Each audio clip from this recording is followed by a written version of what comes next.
Ano pala yung body complaint niyo sa? Ano, actually dalawa. Yung dito sa shoulders. Oo. Before, frozen shoulder yata siya. Oo. Before, totally hindi ko siya may ano. Tapos, nung pinagawa ko sa somewhere, natanggal yung parang knot dito, naiangat ko na siya. Pero hindi pa rin siya totally, meron pa rin. Parang dito na. I-straight mo daw sir, tapos angat mo siya todo. Sige pa. Tapos hanggang hanapin mo yung pinakasagad na may sasakit siya. Yeah. Masakit yun Lalak na sir. siya dito.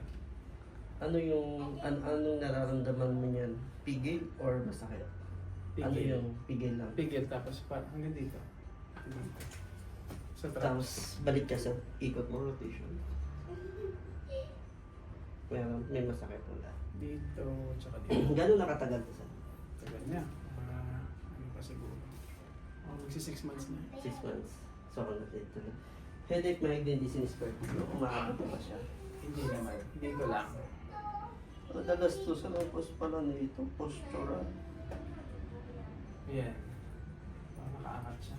Tapos abot to, hanggang dito to siya. So, ang nangyari pala dito sa nag-move forward to. Shoulder blade na to. So, kahit na matanggal to siya, matataas mo to siya, pero wala assurance na hindi babalik. So, ang pinaka-reset nito siya, retraction na shoulder blade. So, pero kaya mo to, yung retraction nito. Stretching, mobility exercise na naman kailangan din nito. Dahil ba yan sa palagi nakaupo? Yes, sir. Pag ang forward, ang didilapin natin na ganito. So, nag-move forward kasi yun, tumitigas tong levator na to, tong muscle na to. Kaya pag tumigas na yun siya, may nangyayari.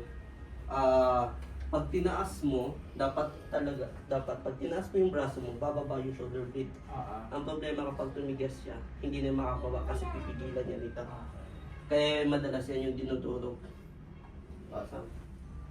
Pero bukod dyan, sir, may iba pa ang body complaint. Ito, dito. Sa... Pag yung matagal na usually pag Pigil. matagal nakaupo, Pigil niya. parang ano siya, parang ngalay, masakit yun. Pero pag matagal na... Pero hindi bumababa. Like once, sir. Tayo daw kayo, sir. Atras kayo konti, sir. Tapos try niyong lumiyot. May mas... Yan. Masakit. Dito. Yan. Okay. Okay, normal yun. Pag gigigyo ko, dito. Okay, side to side. Dito. Parang medyo tight siya. Tight lang, kabila. Hindi naman siya Pero lahat ng movement na wala siyang parang kirot na parang bilang kurente. Wala naman. Yun lang yung pag yung Okay na yan, sir. mahaba na ano. Patanggal na lang ang damit, sir. Sige. Relax lang, sir.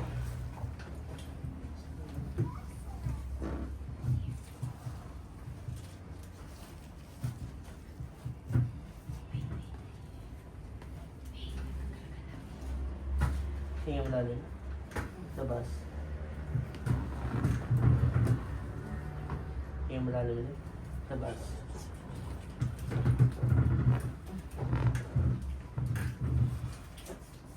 Relax lang.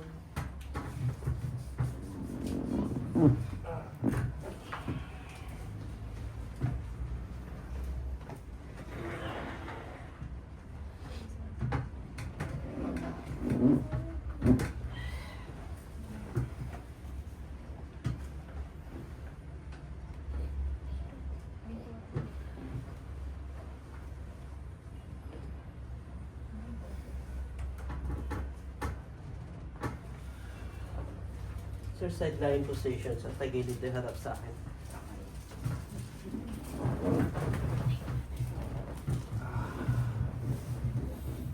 Pusod na dito ka muna.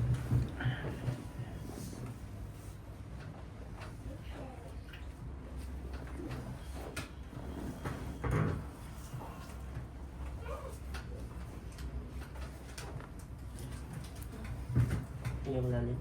Labas.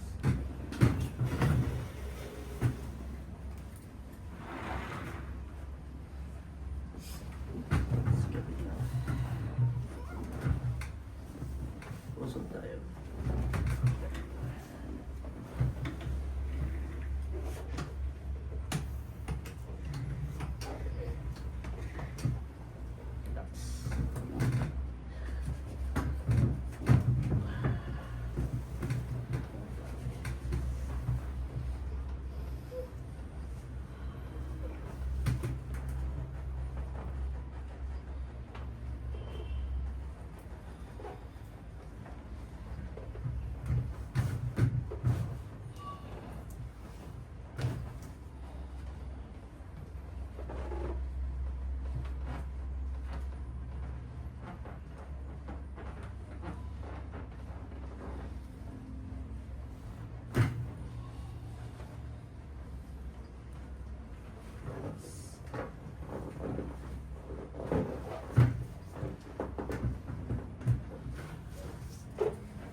Atlas tayo sir.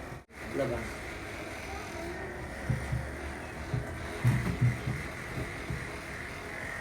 Okay. Tingnan malalim. Labas. Ano nga? Tingnan malalim. Labas.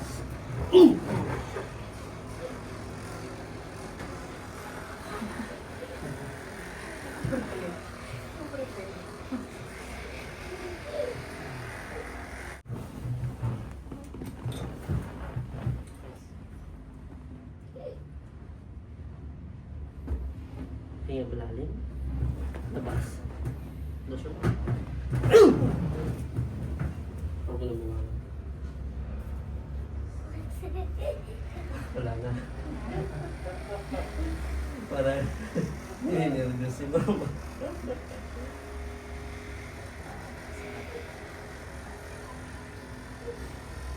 Sir, yung case mo sir, reversible siya through mobility lang. Okay. Hindi mo kailangan ibalik sa amin. Gagawin mo lang yung mobility station. Okay.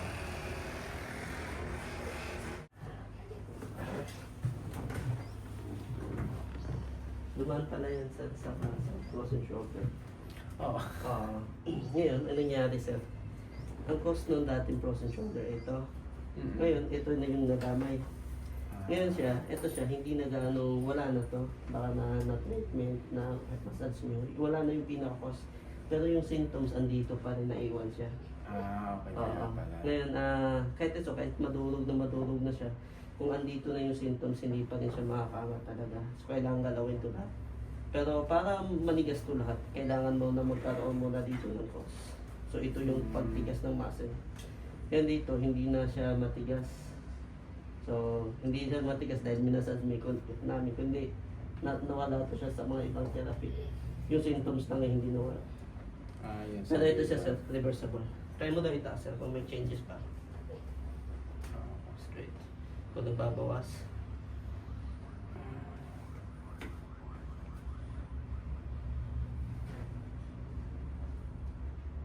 Dito na lang. Parang dito yung ano. Ano, baba mo konti, sir.